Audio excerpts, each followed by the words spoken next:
में जो ऑफिस है वहां पे लिख के दिया था, बजब्ते लिखित दिया उनको। जिस दिन उन लोगों ने रोजगार मेला लगाया था, मैंने खुद लिख के दिया कि फलाने फलाने company, R company, BGR company, इन लोगों ने काम करा रहा है हमारे क्षेत्र में। हमारे झारखंड सरकार की एक मैंने सकारात्मक पहल है इस पर कि 75% लोकल लोगों को जॉब में रखा जाए, चाहे वो जिस प्रकार के हो, स्किल्ड हो तो स्किल्ड में, अनस्किल्ड हो तो अनस्किल्ड में। लेकिन इतना मनमानी बढ़ गया है, इतना मनमानी बढ़ गया है प्राइवेट लोगों, प्राइवेट कंपनियों की, कि कहा नहीं जा सकता। सभी को एकदम माने मानवता के नाम पर जानवर की तरह ट्रीट कर रहा है। ये ट्रीट करना बंद करे और झारखंडियों को, जो हमारे झारखंड सरकार ने जो पहल किया 75% आरक्षण, उसका सशक्त माने पालन करे। और श्रम नियोजनालय के जो ऑफिसर हैं वो भी इस पर पहल करें, नहीं तो फिर आप लोग अपना कर्तव्य से दूर हट रहे हैं। ये आप लोग पर माने जिम्मेवारी है कि झारखंडियों को कैसे अपना रोजगार में मुहैया कराया जाए, चाहे प्राइवेट सेक्टर में हो या सरकारी सेक्टर में। सुनने में आ रहा है जेबी केसस एक किसी माने जाति वर्ग का पार्टी है। इसका हम कैसे विश्लेषण करेंगे ये जातिवाद? सबसे पहले जो बोलता है उसको सोच लेना चाहिए कि जेबी केसेस एक ऐसा सोशल इंजीनियरिंग काम करते हुए लोगों को कनेक्ट कर रहा है जिसका माने लाजवाब बेमिसाल है, इसका कोई हिसाब नहीं। अब इसके बारे में मैं बता देना चाहता हूँ, जो पिछले बार जो अभी हाल ही में लोकसभा चुनाव हुई, वो जीता जागता मिसाल प्रस्तुत किया है। टाइगर जयराम जी का जो सोच है, दूरदृष्टि, पक्का इरादा लेके चले हुए हैं, सभी समाज, सभी वर्ग को एक साथ। देखिए इसका मैंने परफेक्ट हम बता रहे हैं क्या है। हमारा लोकसभा क्षेत्र हजारीबाग संसदीय क्षेत्र आता है। संजय मेहता जी को टिकट दिया गया। क्या संजय मेहता कुर्मित हैं? उन लोग इसको समझे। जो आपको सवाल पूछा उसका मैं जवाब दे रहा हूँ। क्या संजय मेहता कुर्मित हैं? दूसरा और चलते हैं कोडरमा में अपने जो ये उनका मनोज यादव जी को टिकट दिए। क्या मनोज यादव कुर्मी हैं? उनको समझिए। तीसरा और जाइए चतरा में दीपक गुप्ता जी हैं। दीपक गुप्ता जी को टिकट मिला। क्या दीपक गुप्ता जी कुर्मित हैं? संथाल में आइए, सूर्य सिंह, ये रमेश सिंह हांसदा को टिकट मिला। क्या वो कुर्मी समाज के थे? बेबी लता टुडू जी दुमका से लड़ी। क्या वे माने कुर्मी समाज से थे? साथ ही साथ यहाँ धनबाद में हॉट सीट कहे जाने वाले अखलाक अंसारी को दिया गया। क्या कुर्मी समाज के हैं? कैसा लोग पूछता है सवाल जी। सवाल पूछने से पहले विस्तृत जानकारी रख लेना चाहिए, उसके बाद सवाल करना चाहिए। ये टाइगर जी का सोच है कि पूरे सोशल इंजीनियरिंग के साथ में कोऑर्डिनेशन बना के हर झारखंडी के हक हुकूम के लिए जो आवाज़ बुलंद किया है, उलूल जुलूल बोल के इन लोग रोटी सेकने का काम करता है। इन लोग माने दूसरा जो आपसे सवाल पूछा ने, वो किसी दूसरे पार्टी का पक्का चापलूस होगा जिसको कि अंधभक्ति है। हम उससे भी आह्वान करते हैं, रिक्वेस्ट करते हैं कि देखिए, समझिए और उसके बाद आप भी आइए इसमें। आपका भी मोस्ट वेलकम है, क्योंकि ये जेबी केसेस एक ऐसा संगठन है, जेल के में एक ऐसा संगठन है जिसमें सभी जाति, सभी धर्म, सभी शिक्षित, अशिक्षित, सभी का सम्मान है, एकदम सम्मान विचार। देखिए अब एक और बात बता दे रहे हैं, हमारे केंद्र प्रवक्ता संजय सिंह, क्या वो कुर्मी समाज से हैं? कैसे लोग हैं जी? दीपक रवानी सचिव जी, क्या वो कुर्मी समाज से हैं? कितने लोग हैं ऐसे ऐसे, अखलाक अंसारी जी हैं और ये फरजान खान हैं, कौन है इन लोग? कुर्मी समाज से। बोलने वाला इस सवाल को आज के बाद कभी ना बोले, काहे कि दूर से लोग दिखता है कुछ और सामने से पहले आइए, समझिए कि जेबी केसेस क्या है। और साफ साफ खुला किताब के तरह टाइगर जयराम जी का सोच है। और सोच कि मैंने पूरे झारखंड में झारखंडियों को, उनका क्या जरूरत था राजनीति में आना जी? शिक्षित लड़का थे, हाँ समझिए, शिक्षित लड़का थे, साथ ही पीएचडी करा है उन्होंने। उनका जरूरत पड़ता रोजगार के लिए तो कहीं भी कमा खा सकते थे, इतना है। जो भी पीएचडी कर लेता है उनके काबिलियत, उनके अंदर इतना काबिलियत हो जाती है कि जीव को उपार्जन के लिए उन्होंने सुनने में आ रहा है, आप जितना यहाँ प्लांट में मुआवजा पहले जो मिलता था उससे आप लोग अदर पार्टी से कम यहाँ मुआवजा दिला रहे हैं। आज तक का ट्रैक रिकॉर्ड है, जेबी केसेस से ज़्यादा कोई पार्टी मुआवजा नहीं दिलाया। मुआवजा दिलाने के बाद तो छोड़ दीजिए जी, दर्शन देने नहीं आता है दूसरा पार्टी के लोग। ये तो उदय हुआ। टाइगर जयराम को बहुत बहुत धन्यवाद कि झारखंड में झारखंडियों की आवाज बुलंद करा है, झारखंडी जगा दिया है, झारखंड के अस्मिता को जगाया है। झारखंड में जो दबे कुचले थे, शोषित वंचित थे, उनकी आवाज को प्रखरता से बुलंद किया है। और टाइगर जयराम के जितने तमाम सिपाही हैं, जिस क्षेत्र में पूरे झारखंड में बहुत बेहतरीन काम कर रहा है, लाजवाब काम कर रहा है, ऐसा कंटिन्यू काम करे तो ये जो 2024 है ना, इसमें बहुत ही बेहतरीन परिणाम आएगा। हमने हर जगह सभी लोगों से कोऑर्डिनेशन कॉम्बिनेशन बना रहे हैं, सभी से वाकिफ हो रहे हैं। और जितने समाज के अदर लोग हैं, जितने अदर समाज के लोग हैं, हमसे कल से मेरी मुलाकात हुई थी संथाली समाज के टॉप लीडर लोग से। उन थोड़ा लोगों सर ने मैं रुकना चाहूँगा, जी आप थोड़ा क्वेश्चन से दूसरा जवाब दें। हम मेरा क्वेश्चन यह था कि जो जो है आजसू बीजेपी कांग्रेस, वो सब पार्टी पहले फैक्ट्री में ज़्यादा मुआवजा दिलाती थी कि अभी जेबी केसेस ज़्यादा दिला रही? सबसे पहला बात तो हम ये कहते हैं कि आजसू हो या जे बीजेपी हो, जितने भी दल का आप नाम लिया, अभी कहाँ गोल हो गया है जी।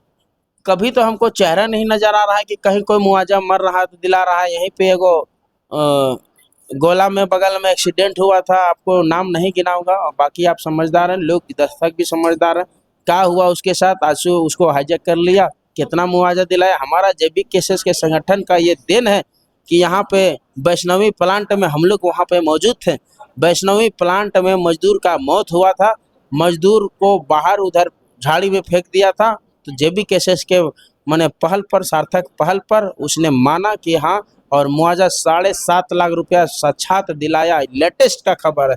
इससे पहले तो और कितने खबर अभी आर्य मान्य के खिलाफ कोई लड़ रहा है, तो जेबी केसेस के 11 गो लड़का लोग के निकाल दिया। हम लोगों ने प्रखर तरीका से आवाज़ बुलंद किया है। और सियाल सौदा के जीएम उनसे मैं यह दरख्वास्त भी किया था कि जितना जल्दी हो इन लोगों को जो बाहर किया है उन लोगों को अंदर करे, जॉब में लगाया जाए, और नहीं तो उन लोग मैंने समझेगा तो उसको पहल भी कर रहा है। और हमको उम्मीद है कि जितना जल्दी से जल्दी हो सके जेबी केसेस के जो काम आवेदन दिया था और जो बात बोला है उसको मैंने इम्प्लीमेंट करेगा। और जो श्रमिक को बाहर निकाला उसको पुनः बहाल करके और अपना कार्य प्रगति करेगा। जो 5 मजदूर गए थे बाहर राजस्थान, लगभग वो 1 महीना से ज़्यादा काम किए और उनका वेतन नहीं मिला और साथ में उनका मोबाइल ले लिया गया। तो इसके बारे में आप लोग जेबी केसेस और यहाँ का उपायुक्त का क्या न्याय दिला रहे हैं? मेरे जेबी केसेस परिवार के सभी लोगों ने और हम लोगों ने मिल के अभी यहाँ आया है। पहले तो सबसे पहला बात धन्यवाद है कि इन लोग सुख कुशल आ गए हैं। जान से बढ़ के कुछ नहीं होता।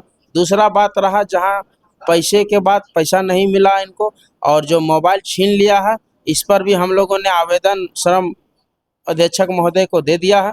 उन्होंने बोला है, सकारात्मक पहल किया है कि मोबाइल के साथ साथ जो भी इसका माने पेमेंट होता है, जितने दिन इन्होंने काम किया है सब पेमेंट के लिए भी बात होंगे। कोऑर्डिनेशन कम्युनिकेशन कोऑर्डिनेशन बनाकर इन लोगों ने पहल करेंगे और जितना जल्दी से जल्दी हो सके इन्होंने आश्वस्त किया है कि देने का कोशिश करेंगे। अब हमसे आपसे आखिरी सवाल पूछ रहे हैं, जेबी केसेस में आप कितना दिनों से जुड़े हुए हैं? देखिए, भावनात्मक रूप से उनके विचारों से तो मैं शुरू से जुड़ा हूँ। जिस दिन से उन्होंने 50 लड़के मिल के मगही भोजपुरी के खिलाफ, मगही भोजपुरी अंगिका तीनों भाषा को जो जेएसएससी में जो वैकेंसी निकाला था सीजीएल का, उसमें इसके खिलाफ जो आवाज़ प्रखरता से उन्होंने बोला, उसी दिन से तो भावनात्मक रूप से जुड़े। ऑथेंटिक रूप से हमने 15 मार्च 2023 से जो मोरपा में सभा हुई थी, उस दिन से मैंने पूरे अपने एफर्ट के साथ जुड़ा हूँ और मैंने तब से लगातार काम कर रहा हूँ। और यह मैं टाइगर जयराम जी को धन्यवाद देता हूँ। ये हम लोग का भी आवाज़ था, हम लोगों ने भी बहुत सारा एग्जाम दिया है। टाइगर जयराम जी ने भी इसको झेला है कि यहाँ कितना लोग शोषण वंचित किया है। जितना साइंस के लड़का लोग पहले रहता था किसी के पास करता था, इन लोग खाली बहरियन के पास करता था। ये सब दंश है जिसके कारण ने हम लोगों ने जो जो झारखंडी की आवाज़ था, जिनके दिल में आवाज़ था, सभी झारखंडियों के दिल में आवाज़ था, सभी का टीस था, सभी का दर्द था। इस दर्द को एक स्वर में टाइगर जयराम जी ने अपने अपने हिसाब से बोला और सभी लोगों को ये लगा, सभी जाति धर्म के लोग को ये लगा कि टाइगर जयराम जी ने जो बोला है वो अपना बात नहीं, हम लोगों के दुख दर्द को बोला है, हमारा पीड़ा को बोला है। इसलिए सभी तमाम माताएं बहनें एवं जितने भी नवजुवक साथी, चाचा चाची, भाई बंधु हैं, जो इनका वीडियो देखते हैं और जो इनके बारे में माने जानने का प्रयास करते हैं, वो कायल हो जाते हैं। वो समझते हैं कि मैंने समझिए जयराम जी नहीं बोल रहे हैं, वो समझिए मैं बोल रहा हूँ या पूरे झारखंडी बोल रहा है, यही है। इसलिए मैं तमाम जितने भी अभी जो नहीं जुड़ पाए हैं हमारे संगठन में, जेबी केसेस जेल कैंप पार्टी में, जेबी केसेस हमारी एक संगठन है थी और अभी है भी, और जेल कैंप अब संवैधानिक पार्टी हम लोग की बन गई है। संवैधानिक पार्टी होना अति आवश्यक था, जिसके कारण से पार्टी बन गई, बनने प्रक्रियाधीन है। जितना जल्दी हो सके लोग विधानसभा से पहले ही हम लोग के रजिस्टर्ड हो जाए पूरा पूरी, और साथ ही साथ सिंबल भी मिल जाए, ताकि एक सिंबल से हम लोग 81 विधानसभा से, हमारे सुप्रीमो टाइगर जी का सोच है कि मेजर जहां जितना अधिक से अधिक हो सके 81 विधानसभा से लड़ने का कोशिश करेंगे। लेकिन 50 से 55 सीटों में अभी उन्होंने बोला, लेकिन समीक्षा कर रहा है चारों तरफ, 81 विधानसभा से हो सके लड़ेंगे।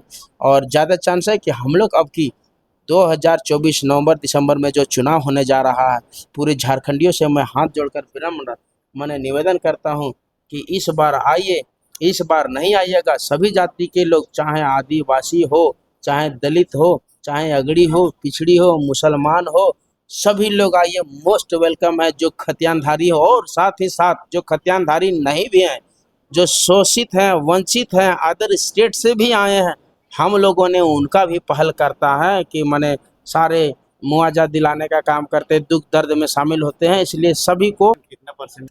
साथ ही साथ मैं संवैधानिक बात बोलता हूँ।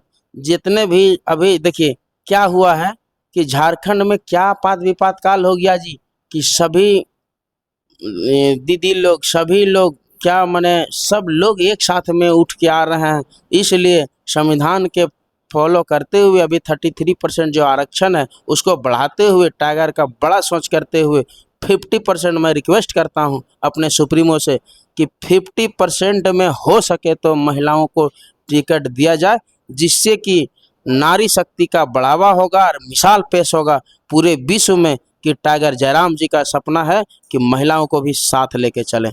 और यही आह्वान करता हूं और सभी को जोहार करता हूं, साथ साथ सभी आवें। धन्यवाद।